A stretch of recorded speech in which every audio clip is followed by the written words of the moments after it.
사법부의 구조는 사법부가 마음대로 정하는 게 아닙니다. 사법부마저 정치권이 마음대로 흔들겠다는 전형적인 전체주의적 발상입니다.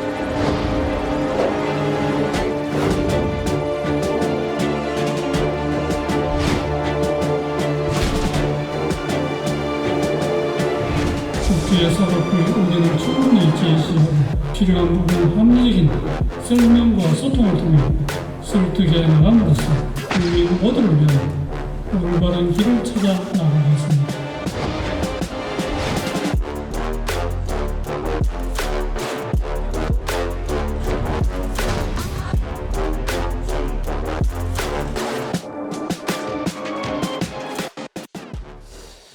자, 영상으로 만나보셨습니다만 민주당 지금 주도로 추진하고 있는 이 사법개혁과 관련해서 어제 이 전국 법원장 회의가 열렸습니다. 42명 모였고요. 7시간 넘는 아주 마라톤 회의가 이어졌죠. 법원장들 사법개혁 논의에 사법부 참여가 필수적이고 폭넓은 논의가 필요하다 이렇게 강조를 했습니다. 자, 먼저 그렇다면 우리 조기현 부의장께 저 의미를 어떻게 해석을 하십니까? 일단 긍정적으로 평가를 하는 측면에서 보자면 네. 이렇게 밝힌 입장 중에 사법개혁은 국민을 위한 중대한 사법부의 책무고 시대적 과제다. 네. 그러니까 필요성에 대해서 일부 인정한 부분에 대해서 공감하는 부분에 대해서는 긍정적으로 평가하겠습니다. 그런데 다 아시다시피 전체적인 분위기는 지금 민주당이 추진하고 있는 사법개혁 5대 과제, 네. 대법관 증언이라든가 평가위원회 구성 다양화 등등 관련해서 근본적인 거부 입장을 갖고 있다는 인상을 지을 수밖에 없고 또 하나의 중요한 의제인 내란 전담 재판부와 관련해서도 사실 법원 내부에서 강한 거부 의사를 밝히고 있기 때문에 예. 앞서 말한 그런 사법개혁의 필요성에 대한 공감이 실제 법원 내부의 이 진정한 의사인지 좀 의심스러울 수밖에 없고요. 어쨌든 원칙적으로 당연히 사법부 입법 과정에 대해서 의견을 낼 수 있고요.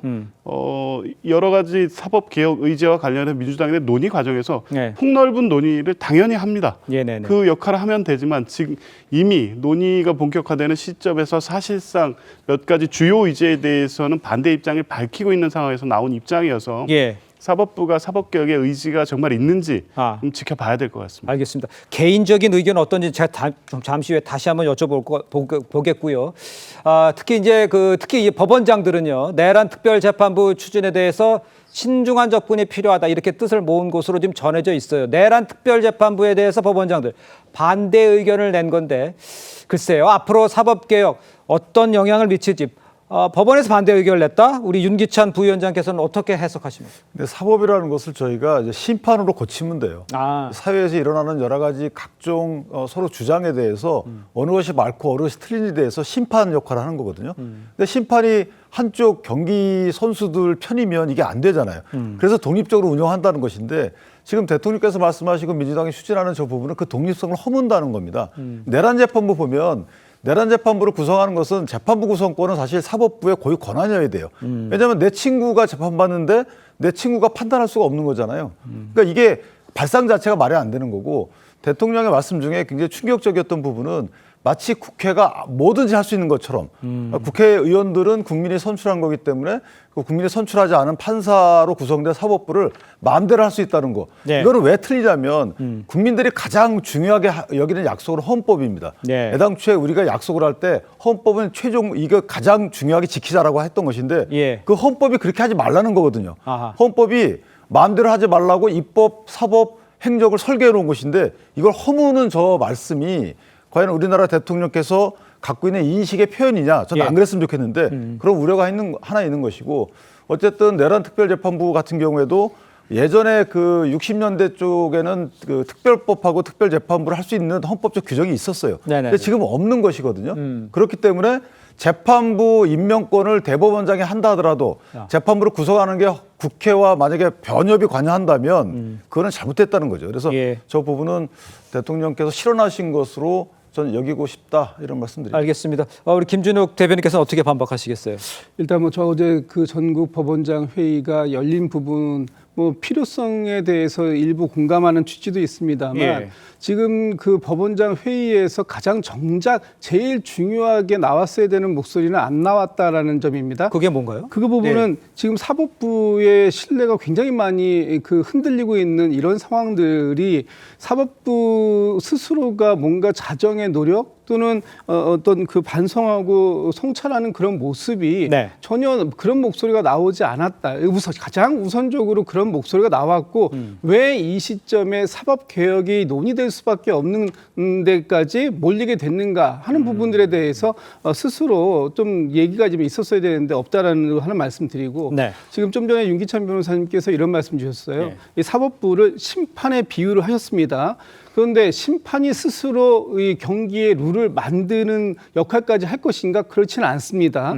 이미 만들어진 룰을 정상적으로 운영해 가는 것, 그것을 우리가 법이라고 한다면 네. 그 법은 이 법률가의 양심과 법 조문에 대한 해석을 가지고 하는 것 아니겠습니까? 예. 그렇기 때문에 그런 이 사회의 시스템, 규범 이런 것은 어디서 만드는가? 그건 입법부에서 만들 수밖에 없는 겁니다. 그 예. 입법부라는 곳이 왜 존재하는 것인가 하는 부분은 이미 국민들에게서 직접적인 선출을 받은 권력이기 때문에 그 예. 권력을 통해서 국민들의 민의를 모으고 그 민의를 하나의 국가 시스템으로 만들어가는 것 예. 여기까지가 입법부의 책임이다 이런 말씀을 알겠습니다. 드리는 제가 겁니다. 잠깐 뭐 반박하고자 하는 건 아니고 그 멘트는 어떻습니까? 그 사법부가 입법부 밑에 있는 건 아니지 않습니까? 그건 어떻게 그러니까 받을 지금 이제 입법의 어떤 이제 삼권에 예. 어떤 그 위계 질서가 있는 거 아니냐, 권력에도 위아래가 있는 거 아니냐 이런 말씀을 이제 공격하시는 분들이 쓰시는 표현인데 예. 저는 뭐 삼권은 분리가 되어 있다고 봅니다. 그러나 삼권 분립이라는 것이 모두가 똑같은 크기만큼의 권한을 가지고 있다 이렇게 얘기할 수 있는 것인가? 예. 지금 좀 전에 제가 말씀드렸습니다만 입법부가 어떤 국가의 시스템을 만들어가는 것을 법률을 통해서 만들어 놓는다면 네. 사법부는 다른 간섭 없이 독립적으로 그 만들어진 법률을 해석해내는 것 이것이 역할 아니겠습니까? 그래서 때문에 입법부는 입법부의 역할, 행정부는 행정부의 역할, 사법부는 사법부의 역할을 간섭 없이 서로 균형과 견제를 가지고 하자라는 데에는 네. 아무런 이견이 없습니다. 다만 지금처럼 새로운 국가의 시스템, 어떤 법률의 문제 이런 부분들을 만들어내는 것 이것은 입법부의 권한이다라는 말씀을 드리는 것입니다. 근데 이게 예. 위험한 게요. 사실 저는 저 부분은 그냥 물러서시면 돼요. 여기서 더 논쟁으로 가면 저는 대통령께서 오히려 또는 민주당이 오히려 더 궁지에 몰린다라고 생각하는 것이 아니 그렇다면 극단적으로 얘기를 하면요. 대통령이 가장 민주적 정당성이 커요. 그러면 대통령이 한 계엄은 어떻게 할 거예요? 지금 사법부가 판단하고 있잖아요. 그러니까 이거를 왜 그 사법부가 뭘 근거로 판단합니까? 헌법을 근거로 판단하는 거예요. 헌법상에 당신이 계엄을 할 때는 이런 상황이어야지만 된다고 그렇게 해석하기 때문에 이게 잘 됐다 잘못됐다지 판단하고 있는 거잖아요. 근데 지금 대통령께서 하신 말씀에 따르면 입법부는 그렇게 하면 안 된다는 거잖아요. 이게 도대체 어떤 차이가 있는지에 대해서 아무런 말씀 안 하시고 네네. 또 하나 행정규, 법규 등에서 하는 의전 서열 갖고 마치 이게 권력의 크기 서열인 양 말씀하시면 네네. 그것 또한 헌법에 대한 제대로 해석인가 뭐 좀 알겠습니다. 자, 요거 하나 듣고 저희가 다 기회를 제가 드릴 텐데, 자, 이재명 대통령은 취임 100일 기자회견에서 권력에는 서열이 있다면서 내란 특별재판부 위헌이 아니라고 언급을 했습니다. 이거 다시 한번 직접 들어보시죠. 대한민국에는 권력의 일종의 서열이 분명히 있습니다. 최고 권력은 국민이죠. 국민 주권. 그리고 직접 선출 권력, 간접 선출 권력. 국가 시스템을 설계하는 건 입법부의 권한이죠. 그리고 사법이란 정치로부터 사실은 간접적으로 권한을 받은 거예요. 위헌 얘기하던데 그게 뭐 위헌이에요? 입법부를 통한 국민의 주권 의지를 존중해야죠. 내용이 뭐가 될지 저는 모르겠어요. 그러나 입법부와 사법부가 이 문제로 다투면 저도 의견을 낼 수는 있죠. 뭐 위헌이 아니라는 얘기도 있고 지금 서열 관계도 있고 이거 어떻게 보세요? 저는 그 법률가는 아니지만은 이것은 우리나라 상권 분리 있고 헌법에 규정되어 있는 것을 근본적으로 흔드는 그 발언이라고 봅니다. 네. 또 특히 가령 예를 들어서 그렇다면은 직접 선출 권력이 상위에 있다면은 그리고 간접 선출 그러니까 임명직이 하위에 있다면은 헌법재판소가 국회에서 이 한 법률을 그 위헌 법률로 심판을 내리잖아요. 그걸 또 거꾸로 대통령이 그 최고의 그러면 권력에 있는 셈인데 네. 직접 선출되어 있으니까. 그런데 헌재가 간접 선출된 헌재가 탄핵을 하지 않습니까? 네. 이거면 설명이 안 되는 거죠. 그런데 가장 중요한 건 왜 이런 이야기를 꺼내는가 합니다. 이재명 대통령이 이 이야기를 꺼낸 것은 내란 특별재판부가 그 위헌이 아니라는 이야기를 하면서 꺼냈잖아요. 그렇죠. 왜냐하면은 내란 특별재판부에 입법부가 3명이 들어가서 재판관을 뭐 추천위원회에 들어간다고 하니까 그렇지 않다. 이것은 이 입법부가 충분히 개입을 할 수가 있다는 그 이야기를 한 거예요. 예. 그런데 이거 많은 지금 그 법학자들도 여기에 대해서 고개를 갸웃거리고 있는데 그리고 그렇다면 왜 이렇게까지 해서 특별재판부를 만들려고 할까? 지금 이게 처음에 논의가 된 것이 그때 한독수 총리에 대해서 그 영장이 기각됐을 때 현재 법원은 못 믿겠다 해서 저희 특별재판부 이야기가 나왔거든요. 예. 그때부터 위헌 논란이 있었는데 지금 나오는 이야기는 그러니까 그 민주당 안에서 가령 예를 들어서 지기현 판사가 그 윤석열 전 대통령 이 심리에서 재판에서 물러나면은 특별재판부 안 만들어도 된다는 이야기가 나왔어요. 네. 그럼 특별재판부의 목적이 뭡니까?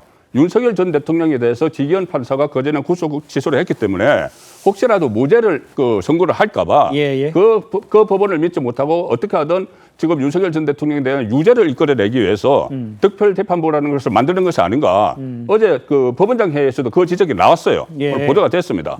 그렇다면은 이게 지금 현재 기존에 있는 법원을 믿지 못하고 혹시라도 만에 하나 무죄가 나오면은 내란 혐의에서 상당한 혼란이 예상이 되죠, 지금. 그렇기 때문에 그걸 막기 위해서 특별재판부까지 위헌성이 있는 특별재판부까지 만들려고 하는 것이고 그러면은 역효과, 부작용이 엄청난 것이죠. 네. 그리고 그것을 설명을 하기 위해서 상권 분립을 좀 무시하는 예. 그런 발언까지 나왔다는 건 저는 상당히 심각하다고 봅니다. 알겠습니다. 내란 특별재판부가 왜 나왔는지 그 배경에 대해서 이제 정치권을 취재를 오래 하셨으니까 그 배경이 이런 것일 것이다라고 추측을 하셔서 이제 이야기를 해주셨는데 일단 그 내란 특별재판부 추진이 위헌 논란 지금 낳고 있는 상황이지 않습니까? 민주당 내에서조차 의견이 지금 엇갈리고 있는 상황입니다. 직접 한번 들어보시죠.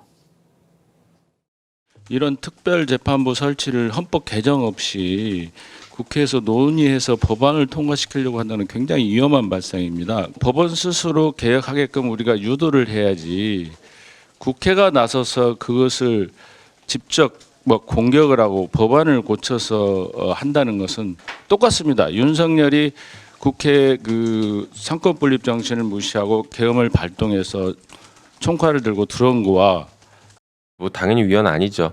우리 헌법에는요. 판사의 자격은 법률로 정하도록 하고요. 법원의 조직도 법률로 정하도록 합니다. 그렇지. 그러니까 국회가 정하면 돼요. 헌법이 위반이 아니에요. 자, 일단 박희승 의원 같은 경우에 저 발언에 대해서 사과했던 말씀을 제가 추가로 전해드리고요. 조기현 변호사께서는 일단 배경은 개인적으로 정치권 오래 취재하셨으니까 이렇게 생각할 수는 있지만 그 법률적으로 봤을 때 위헌 여부에 대해서는 법률가로서는 어떻게 보세요, 이거? 저는 위헌 아니라고 봅니다. 예. 그 문제 제기는 할 수는 있습니다. 네. 그런데 지금 이 법원행정처가 국회에 제출한 의견에 대해서는 저는 동의하기는 어렵습니다. 네. 그때 내기한 의견이 뭐냐면 헌법상의 이 규정을 근거로 해서 일종의 특별법원 아니냐라는 거 하나하고 또 법원의 업무 분장과 사건 배당은 이 사법부의 고유 권한이기 때문에 이걸 침해하는 것은 헌법이 예정하고 있지 않다. 그래서 위헌이다. 이런 논리인데요. 네네. 내란 전담 재판부는 특별 법원이 아닙니다. 헌법상 특별 법원은 어차피 군사 법원밖에 없고요. 아까 김영민 의원이 설명한 것처럼 법원의 조직은 법률로 정하게 돼 있습니다. 그에 따라서 실제 헌법이 예정하고 있지 않았던 회생법원, 특허법원들이 설치돼 있지 않습니까? 예. 재판부 하나를 설치하는 문제가 헌법상 근거가 없다. 이렇게 얘기할 수는 없는 것이고요. 업무 분장, 사건 배당에 대해서 헌법이 예정하고 있지 않다고 했는데요. 아까 김용민 의원이 얘기했던 법원의 조직은 법률로 정한다고 돼 있고 그에 따라서 이 제정돼 있는 법원 조직법이 법원 운영에 관련된 내용을 상세하게 정하고 있는 겁니다. 네. 그 내용 중에 그 법원 조직법을 개정함으로써 만들어질 수 없는 내용을 특별법으로 만든다는 것이 왜 이게 위헌인지 저는 납득하기 어렵고요. 업무 분장과 사건 배당이 전속권은 맞지만 그리고 인사권도 역시 대법원장에 전속돼 있는 건 맞지만 실제 그걸 운영하는 데 있어 그걸 침해하는 내용의 지금 전담 재판부 설치법이 아니기 때문에 예. 지금 법원행정처가 제시한 위원회 논거들은 사실상 그대로 저는 받아들이기는 어렵습니다. 알겠습니다. 일단 그 법원장들의 우려, 여야 공방으로 지금 번지고 있는 상황이죠. 오늘 국민의힘에서는요, 목소리를 냈어요. 한번 직접 들어보시죠. 정부 여당의 사법개혁안은 반민주적 선출 독재를 정당화하려는 술수입니다. 입법부와 행정부를 장악하고도 성에 차지 않아 사법부까지 지배하려는 거대 여당의 위험한 도박에 법원이 이례적으로 법원장 회의까지 열어 문제를 제기한 것은 그만큼 상황이 심각하다는 것을 의미합니다. 선출된 권력이 사법부를 통제할 수 있다는 것은 사회주의 독재국가의 논리와 다를 바가 없습니다. 자, 오늘 정청래 민주당 대표는요, 사법개혁은 자업자득된 상황이다. 민주당에서는 조희대 대법원장을 향해서 사퇴하라 이런 목소리를 나오고 있습니다. 특히 지난 대선을 앞두고 벌어진 일을 놓고 이제 조희대 대법원장을 겨냥한 거 아니냐 이렇게 이야기가 나오고 있는데 윤기찬 변호사께서는 어떻게 보십니까? 저게 그 민주당의 목적이죠. 조희대 대법원장을 사퇴시키는 거. 그래야지만 본인들이 사법권까지 인사를 통해서 장악할 수 있는 거죠. 만약에 인사를 통해서 장악 못하면 법률을 만들어서 장악하겠다는 것인데 실제 변호사님 말씀 주신 것처럼 저희가 특수한 법원들은 있죠. 회생법원, 행정법원. 근데 그 행정법원, 회생법원의 구성은 대법원이 합니다. 그 구성 과정에서 변호사들이 관여하거나 또는 국회의원들이 관여하는 제도가 없어요. 그 너무 사실 저는 기본적인 의문을 제기하는데 이런 발상 자체가 이해가 안 된다라는 것입니다. 아니 심판을 하는데 심판을 뽑는 그 위원회를 구성하는데 거기에 뭐 양쪽 선수들 중에 한쪽 선수들도 들어가고 그다음에 관중이 들어가고 이게 말이 안 되는 거잖아요. 그러니까 이런 발상 자체가 그럴듯한 용어로 뭐 입법권의 어떤 뭐 작용으로 이렇게 설명하는 것 자체가 저는 상당히 좀 아쉬운 부분이 하나 있는 것이고. 그다음에 이제 그 조희대 대법관이 이재명 대통령에 대한 그 파기환송심 이 부분하고 그러니까 지규현 판사가 그렇게 판단한 부분도 다 법리적으로 이유가 있는 거 아니겠습니까? 그러니까 대한민국의 국민께 사법부가 어떤 실수를 했는지를 먼저 논리적으로 설명을 해주세요. 그러니까 그래서 국민들이 불안해하신다. 그러면은 사법권에 대해서 없애든지 뭐 그 뒤에 헌법 개정을 하든지 그렇게 나오면 되는데 사법권이 그 법원이 국민에 대해서 어떤 실수를 했죠? 민사에 보면 원피고 중에 한 사람 반드시 집니다. 승패를 가늠한 거기 때문에 그 상대방 진 사람들이 규합해가지고 아 이거 판단 잘못됐다라고 사법부 이거 자승자박이다 없애자 이렇게 할 수가 있나요? 그런 때하고 비슷한 거예요. 국민들은 그런 때 쓰지 않습니다. 왜 하필 정치인들은 본인들한테 불리한 거 그것도 통계적으로 보면 매번 불리한 게 아니고 뭐 반반 불리할 때도 있고 유리할 때도 있는데 불리할 때는 뭐라 그러고 유리할 때 가만히 칭찬해 주다가 불리할 때 되니까 다시 또 저런 얘기를 한다. 글쎄요, 이거 입법권 남용 아닌가요? 그 사법개혁을 놓고 지금 여야가 극하게 대치하고 있는 상황이지 않습니까? 이게 이재명 대통령에게도 부담이 될 수 있는 상황인지 이건 어떻게 해결해야 되는지 이건 어떻게 보세요? 저는 뭐 이거는 대통령께 부담되는 사안이라고 생각되지 않고요. 그렇습니까? 이 부분은 국민들께서 지금 이 사법부에 대한 신뢰를 좀 많이 그 의구심을 가지고 계시는 상황이기 때문에 어떤 이 사법부의 자정 노력이라든지 또는 성찰이라든지 이런 부분을 통해서 사법부가 스스로 신뢰를 높이는 방안을 강구해야 되는데 그렇게 해내지 못한다면 결국은 입법권을 가지고 있는 국회가 그 부분에 대해서 그 메스를 가할 수밖에 없는 상황 아닌가라고 말씀드리는 거고 법원이 무오류의 존재가 아니지 않습니까? 법원도 실수합니다. 그리고 그 과거에 있었던 이 법원에서 나왔던 많은 판례들이 그리고 다 뒤집혀가지고 새로운 새로운 상황들을 만들어내기도 합니다. 그렇기 때문에 누구나 실수할 수 있고 그런 실수를 바로잡을 수 있는 기회가 있음에도 불구하고 그런 기회를 갖지 않겠다라고 한다면 그 부분에 대해서는 어쩔 수 없는 그런 그 변화가 필요하다. 지금이 그 순간이다. 이런 말씀을 좀 드리고 싶은 겁니다.